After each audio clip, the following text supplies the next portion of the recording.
Hello friends, मेरा नाम राकेश वर्मा और मेरे यूट्यूब चैनल पे आपका स्वागत है। दोस्तों, आज के वीडियो में फिर जानेंगे भौतिक एवं रसायन विज्ञान से जुड़े 50 लघु उत्तरीय प्रश्न। और दोस्तों, इस वीडियो का यह भाग 2 है।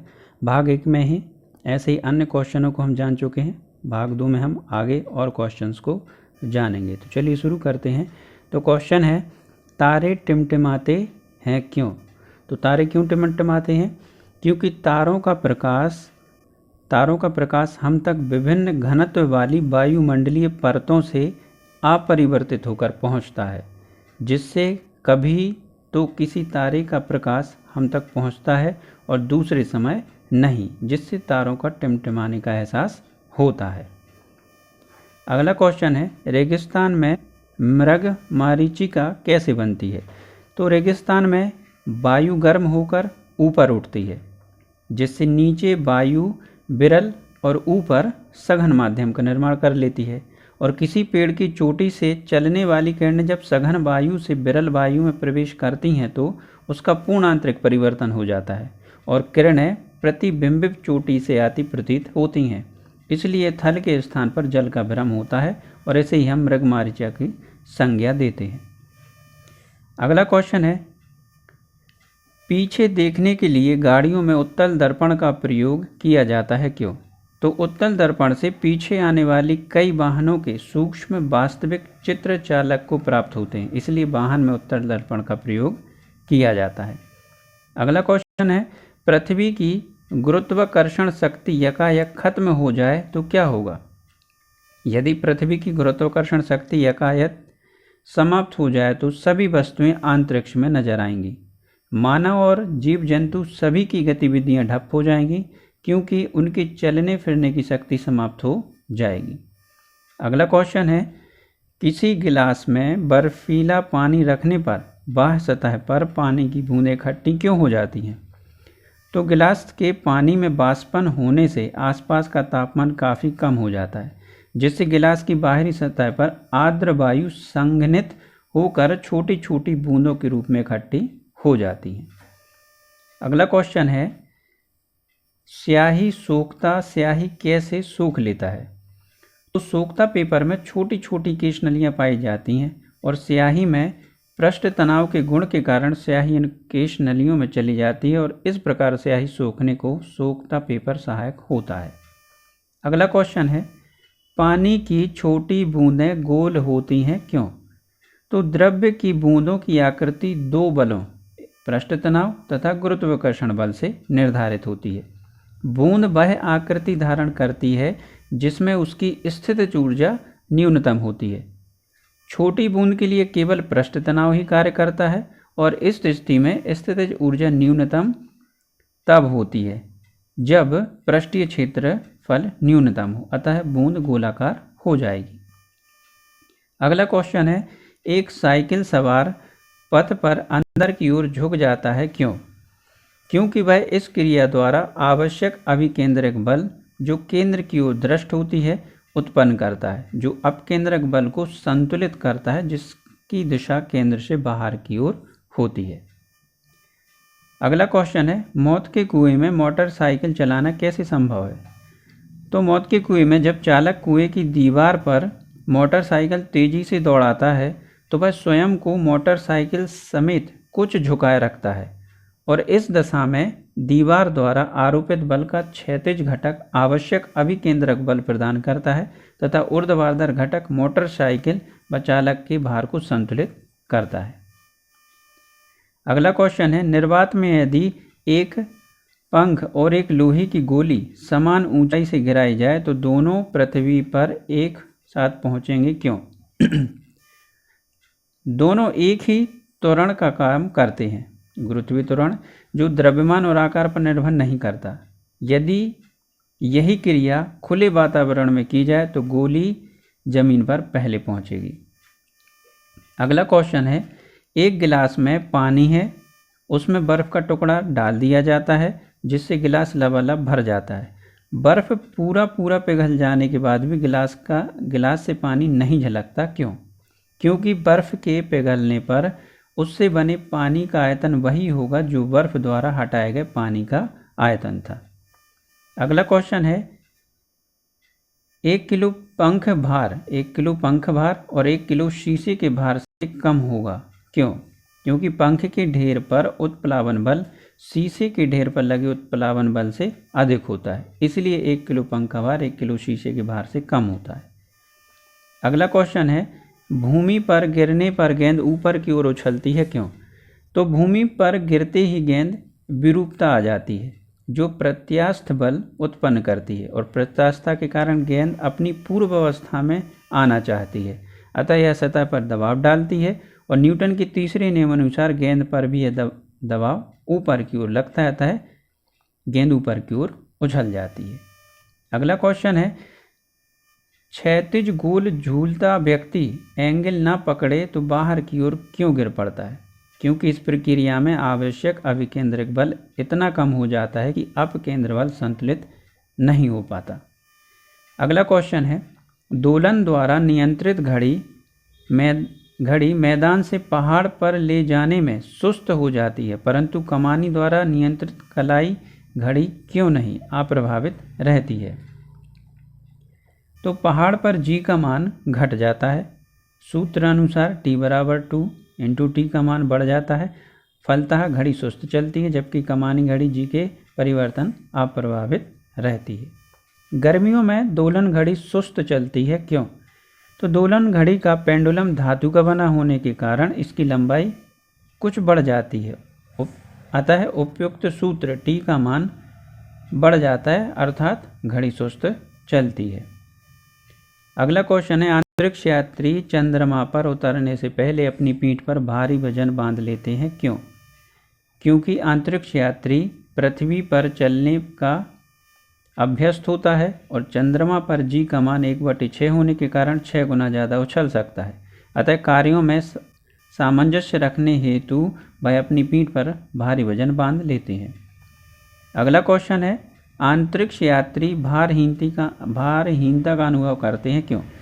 अंतरिक्ष यात्री एक निश्चित कक्ष में घूमता है, इसके लिए आवश्यक अभिकेंद्र बल गुरुत्वाकर्षण बल से प्राप्त होता है, अतः पूरा यान लटका हुआ प्रतीत होगा। वस्तुतः यान की प्रत्येक वस्तु भारहीनता का अनुभव करेगी।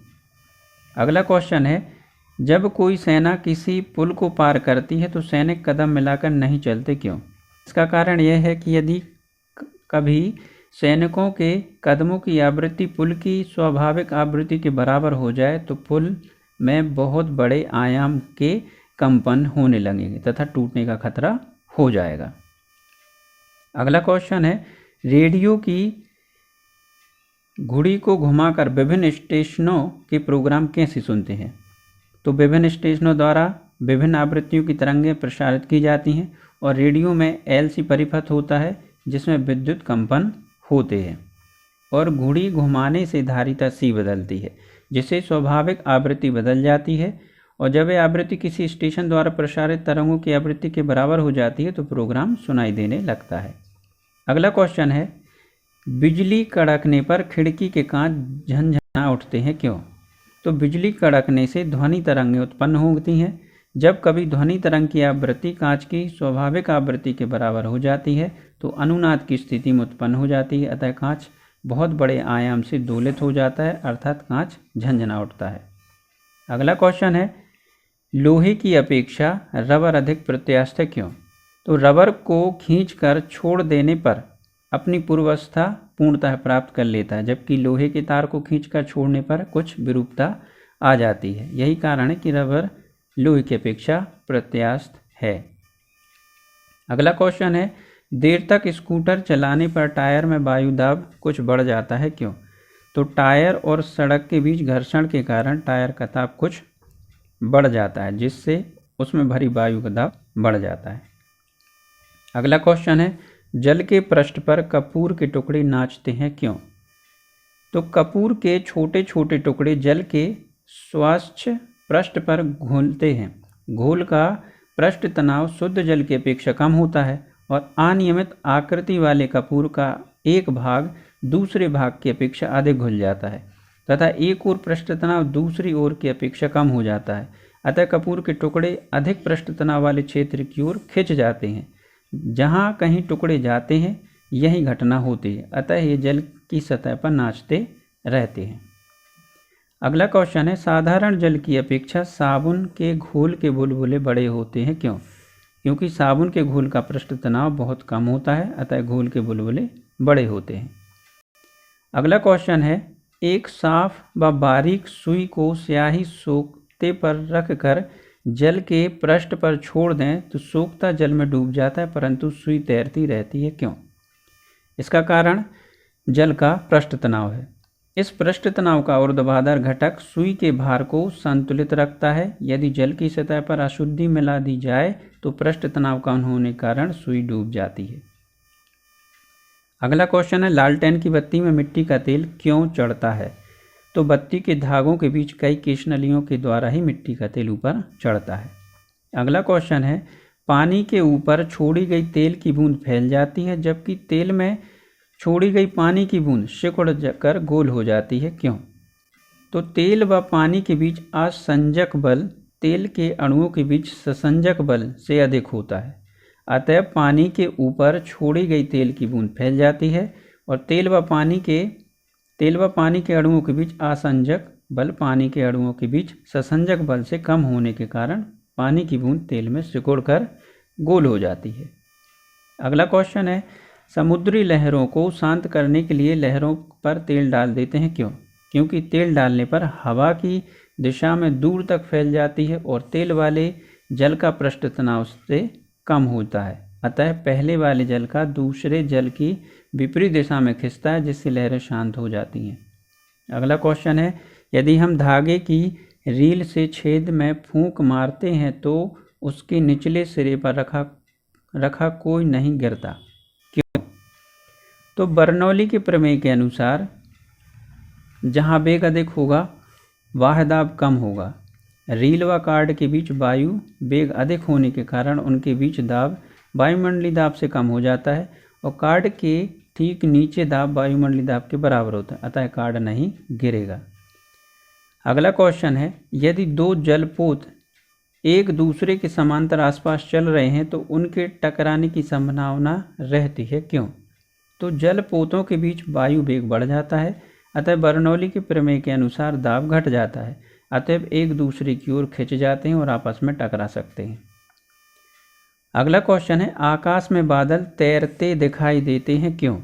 जब जल की वाष्प धूल इत्यादि कणों पर संघनित होती है तो प्रारंभ में बूंदें बहुत ही छोटी होती हैं और इस समय इनकी नीचे की ओर चाल इतनी कम होती है कि आकाश में ही तैरती प्रतीत होती है और इन्हें ही हम बादल कहते हैं। अगला क्वेश्चन है, पैराशूट से कूदने वाले व्यक्ति का वेग कुछ दूरी तक बढ़ता है तत्पश्चात स्थिर हो जाता है, क्यों? क्योंकि प्रारंभ में व्यक्ति गुरुत्वीय त्वरण जी से नीचे गिरता है। जैसे ही पैराशूट खुलता है एक उत्प्लावन बल जो छतरी के क्षेत्रफल के समानुपाती होता है ऊपर की ओर लगने लगता है, जिससे त्वरण कम हो जाता है और शीघ्र ही शून्य हो जाता है और तब तक वह अचर सीमांत चाल से नीचे उतरता है। अगला क्वेश्चन है, गर्मियों में साइकिल ट्यूब का बल्ब निकालने पर ट्यूब से निकलने वाली हवा ठंडी लगती है, क्यों? क्योंकि ट्यूब की हवा का रुद्रोष्ण प्रसार होता है। इसमें बाह्य दाब के विरुद्ध कार्य करने में वायु की आंतरिक ऊर्जा घट जाती है, जिससे वह शीतल हो जाती है। अगला क्वेश्चन है, सर्दी में लोहा लकड़ी की अपेक्षा अधिक ठंडा लगता है यद्यपि दोनों का ताप समान होता है, क्यों? क्योंकि लोहा ऊष्मा का सुचालक है और सर्दी में इसका ताप शरीर के ताप से कम होने के कारण हमारे शरीर से ऊष्मा इसमें प्रवाहित होती, अतः यह ठंडा लगता है। और लकड़ी ऊष्मा का कुचालक होने के कारण हमारे शरीर से ऊष्मा बहुत धीरे धीरे लेती, इसलिए यह कम ठंडी लगती है। अगला क्वेश्चन है, विद्युत हीटर का स्विच ऑन करने के कुछ समय पश्चात हीटर का ताप स्थिर हो जाता है यद्यपि इसमें धारा प्रवाहित होती रहती है, क्यों? क्योंकि स्थायी अवस्था में हीटर से विकिरण संवहन व चालन द्वारा ऊष्मा की हानि होती है, जिसकी दर हीटर में उत्पन्न होने वाली ऊष्मा की दर के बराबर होती है, अतः ताप स्थिर रहता है। अगला क्वेश्चन है, किसी चालक तार में विद्युत धारा प्रवाहित करने पर ताप बढ़ जाता है, क्यों? क्योंकि किसी चालक तार में विद्युत धारा प्रवाहित करने पर ताप का तापक्रम बढ़ जाता है, क्योंकि इसमें प्रवाहित इलेक्ट्रॉन आपस में टकराते हैं, जिसकी वजह से ऊष्मा उत्पन्न होती है। अगला क्वेश्चन है, वायु की ऊष्मा चालकता नमदे से कम है, नमदे मतलब कंबल को कहते हैं, फिर भी वायु की अपेक्षा नमदा अधिक अच्छा ऊष्मारोधी है, क्यों? हमारे शरीर से ऊष्मा, जिसका माध्यम वायु है, बाहर प्रवाहित होती है, परंतु कंबल अथवा नमदे में सूक्ष्म छिद्रों से भरी वायु चारों ओर से रेशों द्वारा घिरी रहती है, अतः इसमें संवहन धाराएं नहीं बन सकती, और चूंकि वायु कुचालक है अतः नमदा में ऊष्मा का संचरण नहीं होता है। अगला क्वेश्चन है, जाड़ों में एक मोटी कमीज की अपेक्षा 2 पतली कमीज पहनना अधिक उपयुक्त है, क्यों? क्योंकि 2 कमीजों के बीच वायु की पतली परत जो ऊष्मा की कुचालक है आ जाती है, जिससे ऊष्मा बाहर प्रवाहित नहीं हो पाती। अगला क्वेश्चन है, रेफ्रिजरेटर में शीतलतम कुंडलियां ऊपर लगाई जाती हैं, क्यों? तो ऊपर की वायु शीतलतम के संपर्क में आकर ठंडी हो जाती है और यह भारी होने के कारण नीचे चली जाती है, तथा नीचे की गर्म वायु हल्की होने के कारण ऊपर आ जाती है। इस तरह वायु में संवहन धाराएं बन जाती हैं तथा पूरा स्थान ठंडा रहता है। यदि कुंडलियां नीचे लगाई जाएं तो संवहन संभव नहीं होता। अगला क्वेश्चन है, कृत्रिम भू उपग्रह के भीतर जल को संवहन द्वारा नहीं उबाला जा सकता, क्यों? क्योंकि संवहन का आधार जल के कणों के भार में परिवर्तित होना है। भारहीनता की अवस्था में परिवर्तन नहीं होगा, अतः संवहन प्रक्रिया भी नहीं होगी। अगला क्वेश्चन है, चंद्रमा का आकार तारों से बहुत छोटा है, फिर भी यह बड़ा दिखाई पड़ता है, क्यों? क्योंकि सूर्य ग्रहण के समय चंद्रमा सूर्य व पृथ्वी के बीच होता है तथा तीनों एक रेखीय होते हैं, और पृथ्वी से चंद्रमा की अपेक्षा सूर्य की दूरी 1000 गुना है। सूर्य और चंद्रमा दोनों के द्वारा आंख पर बने दर्शन कोण लगभग बराबर होते हैं। अगला क्वेश्चन है, टंगस्टन तंतु विद्युत लैंप की अपेक्षा प्रतिदीप्त ट्यूबलाइट लैंप क्यों अधिक अच्छा माना जाता है? क्योंकि तंतु लैंप की ज्योति दक्षता 2 से 3% तक होती है और लैंप को दी गई ऊर्जा का 98% भाग ऊष्मा के रूप में व्यर्थ चला जाता है, जबकि ट्यूबलाइट की ज्योति क्षमता 9% होती है। अगला क्वेश्चन है, बरसात में सायरन की ध्वनि दूर तक सुनाई देती है, क्यों? जल वाष्प के कारण वायुमंडलीय घनत्व ज़्यादा होता है और ध्वनि की चाल घनत्व के वर्गमूल के समानुपाती होती है, तथा ध्वनि तेज तथा दूरी तक सुनाई पड़ती है। अगला क्वेश्चन है, साबुन के रंगहीन घोल के बुलबुले विभिन्न रंगों में दिखाई देते हैं, क्यों? ऐसा प्रकाश के व्यतिकरण के कारण होता है। अगला क्वेश्चन है, 2 लाउड स्पीकर एक दूसरे से कुछ दूरी पर लगे हैं। जब दोनों लाउड स्पीकर ध्वनि करते हैं तो एक विशेष स्थान पर बैठे श्रोता को ध्वनि बहुत धीमी सुनाई देती है, क्यों? क्योंकि यदि लाउड स्पीकरों से श्रोता की दूरियों का अंतर तरंगदैर्घ्य के आधे का विषम अपवर्त हो तो विनाशी व्यतिकरण के कारण अत्यधिक धीमी सुनाई पड़ती है। अगला क्वेश्चन है, पंख वाले हवाई जहाज कम ऊंचाई पर जबकि जेट हवाई जहाज अधिक ऊंचाई पर उड़ते हैं, क्यों? तो पंख वाले हवाई जहाज पंखों द्वारा बाहर की वायु को पीछे ढकेलकर उसकी प्रतिक्रिया से आगे बढ़ते हैं। कम ऊंचाई पर वायु के सघन होने के कारण जहाज को आगे बढ़ने के लिए पर्याप्त बल मिल जाता है। जेट हवाई जहाज में वायु खिंचकर संपीड़ित होती है और ये अत्यधिक वेग से उड़ते हैं। यदि वायु सघन होती है तो घर्षण बल के कारण जहाज गर्म हो जाएगा, अतः अधिक ऊंचाई पर यहाँ वायु विरल होती है और उड़ते हैं। अगला क्वेश्चन है, पहाड़ी सड़कें सीधी ढालें ना बनाकर घुमावदार बनाई जाती हैं, क्यों? क्योंकि सीधी ढालू बनाने से वाहन को आवश्यक घर्षण बल नहीं मिल सकेगा, जिससे वाहन फिसलने लगेगा और ऊपर नहीं चढ़ पाएगा, और सड़क घुमावदार बनाने से ढाल कम हो जाता है और आवश्यक घर्षण बल मिल जाता है। अगला क्वेश्चन है, डॉक्टर थर्मामीटर उबलते जल में डालने से टूट जाता है, क्यों? तो डॉक्टरी थर्मामीटर है, एक फ़ारेनहाइट थर्मामीटर होता है जिससे 95 डिग्री या 95 फ़ारेनहाइट से 110 फ़ारेनहाइट तक मापा जाता है, जबकि उबलते जल का ताप 100 डिग्री सेल्सियस अर्थात 212 फ़ारेनहाइट होता है। अतः यह थर्मामीटर उबलते जल में डाला जाता है तो पार का प्रसार इतना अधिक होता है कि थर्मामीटर में नहीं समा पाता और थर्मामीटर टूट जाता है। तो दोस्तों आज के वीडियो में बस इतना ही। आशा करता हूँ आपको मेरा वीडियो पसंद आया होगा। वीडियो पसंद आया तो वीडियो को लाइक करें, अपने दोस्तों के साथ शेयर भी करें और मेरे चैनल को सब्सक्राइब करना ना भूलें। Thank you.